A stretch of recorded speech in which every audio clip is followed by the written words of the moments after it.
नमस्कार, फिर पैसा बोलता है में आपका स्वागत है। मैं आनंद श्रीनिवासन। कल बजट हुई, बजट के बारे में मैंने अनिश जी से पूछताछ किया। उन्होंने बजट में उन्होंने क्या देखा उसके बारे में उन्होंने बहस की। तो आज मैं बजट के एक इम्पॉर्टेंट पहलू पर आप बात करना चाहता हूँ। ये पहलू है कि कंजम्पशन कैसा अफेक्ट होगी।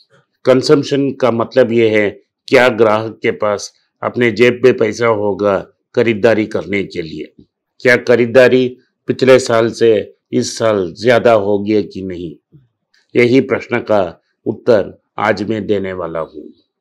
आपने जो देखा है कि निजी टैक्सेशन में कोई अब बदलाव नहीं आया, कोई रिलीफ नहीं मिला कस्टमर को, कोई रिलीफ नहीं मिला सिटीजन को।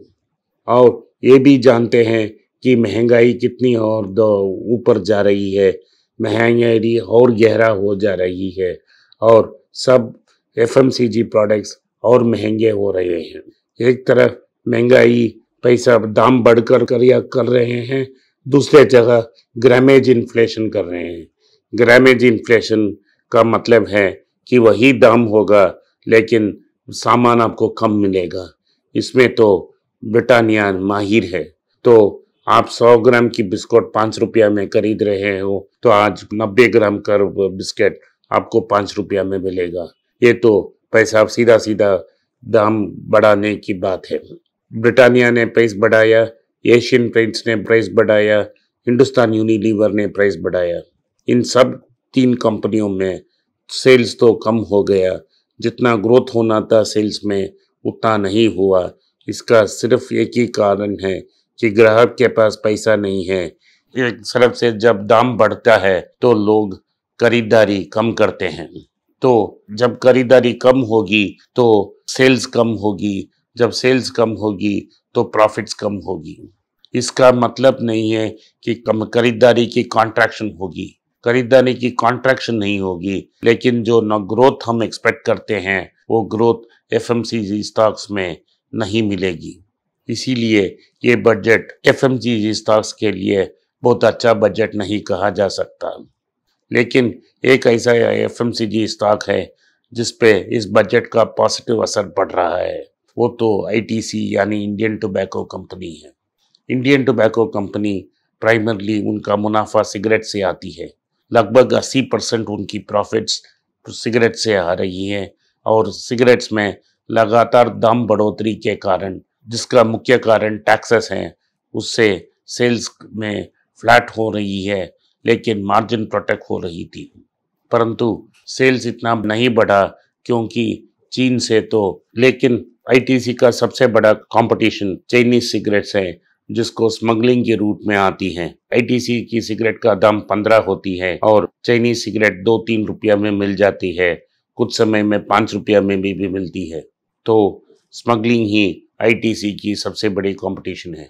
इस बार बजट में ऐसा कोई संकेत नहीं है कि सिगरेट में टैक्स और बढ़ाया जाएगा, क्योंकि अगर टैक्स बढ़ाया गया तो और सिगरेट की सेल कम होगी और जो वसूल सिगरेट कंपनियां दे रही हैं यूनियन गवर्नमेंट और स्टेट गवर्नमेंट को, वो तो खत्म हो ही जाएगा।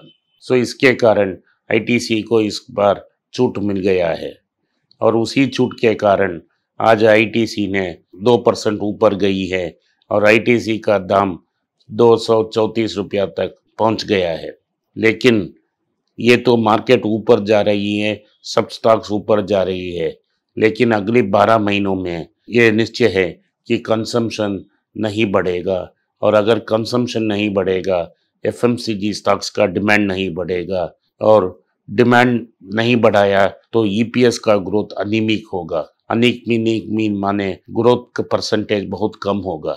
जब हम एफएमसीजी स्टॉक को देते हैं जैसा हिंदुस्तान यूनिलीवर को, वो 50 टाइम्स 60 टाइम्स अर्निंग्स डिस्काउंट करती है, तो अर्निंग्स को हर साल 20 या 25% ग्रो होना चाहिए। पिछली 2 साल में हिंदुस्तान यूनिलीवर का ग्रोथ, ईपीएस ग्रोथ इतना बड़ा नहीं रहा था, वो तो हाई सिंगल डिजिट में ही था।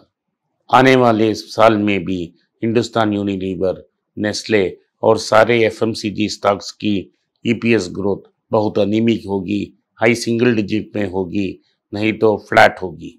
इसके कारण एफएमसीजी स्टॉक के इतना बड़ा हाई वैल्यूएशन जस्टिफाइड नहीं है और अगले साल रिटर्न इतना नहीं आएगा।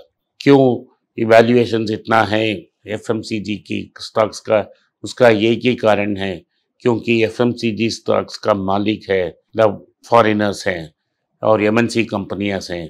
उनके अकाउंटिंग स्टैंडर्ड्स तो बहुत सुपीरियर हैं और बैलेंस शीट में वो चीट नहीं करते हैं। जो आपको बैलेंस शीट में दिखता है वही सच है। तो अगर कंजम्पशन स्टॉक्स ठीक तरह से नहीं चलेगा तो एशियन पेंट्स और हिंदुस्तान यूनिलीवर और नेस्ले की परफॉर्मेंस बहुत धीमा होगा और उन पर कोई रिटर्न नहीं आएगा। अगर मार्केट में एक डीप करेक्शन आएगा तो इन स्टॉक्स का दाम नीचे गिरेगा और अगर बहुत भारी करेक्शन हुआ तो हम उनको खरीद सकते हैं। एशियन पेंट्स में एक और प्रॉब्लम है, क्रूड की प्राइस इंटरनेशनल बाजार में लगातार ऊपर जा रहा है। इसी कारण पेंट्स का दाम भी ऊपर जाएगा, क्योंकि क्रूड एक इम्पॉर्टेंट रॉ मटेरियल है पेंट की तैयारी में। जब तक क्रूड प्राइसेस कूल नहीं होते एशियन पेंट्स को राहत नहीं मिलेगा। और अगर यूक्रेन और रशिया में भारी लड़ाई शुरू हो जाती है तो क्रूड का दाम 120-125 तक जा सकती है, क्योंकि अमेरिका और यूरोप ने ये साफ साफ कह दिया है कि वो रशिया पे ऊपर सैंक्शन डालेंगे। तो रशिया से जो ऑयल इंटरनेशनल मार्केट में आ रही है वो नहीं आएगी और क्रूड का शॉर्टेज होगा और क्रूड का दाम भी बढ़ेगा। इससे और इन्फ्लेशन बढ़ेगा और बड़ा संकट होगा। तो आने वाले साल में एफएमसीजी स्टॉक को आप मत खरीदिए, वेट कीजिए, इंतज़ार कीजिए कि करेक्शन बड़ा डीप होने से ही आप ये स्टॉक खरीद सकते हैं। धन्यवाद, नमस्कार, जय हिंद। निवेश का बारे में, शेयर मार्केट का बारे में हर दिन हम अपडेट करेंगे पैसा बोलता है हिंदी चैनल में। आप लाइक करिए, शेयर करिए, सब्सक्राइब करिए।